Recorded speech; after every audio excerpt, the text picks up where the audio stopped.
तुम्ही कधी तव्यावरती बिस्किटं करून बघितला का हो? अतिशय पौष्टिक आणि करायला देखील सोपे आहेत बरं. त्यासाठी काय करायचं, एका कढईमध्ये ना अर्धा कप इतकं तूप ना फेटून घ्यायचं.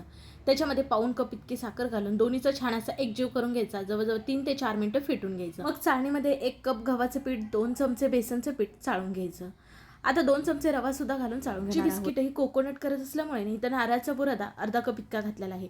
थोडंसं मीठ घातलं आणि आता सर्वांचा छान असा एकजीव करून घेणार आहोत. पिठाचा छान असा एक गोळा झाला पाहिजे. ह्याच्यामध्ये दूध पाणी अजिबात वापरायचं नाही. हवं तर एखादा चमचा वरून तूप घालून असं पीठ मळून घ्यायचं. नंतर हवेत त्या आकारामध्ये बिस्किटं करू शकता.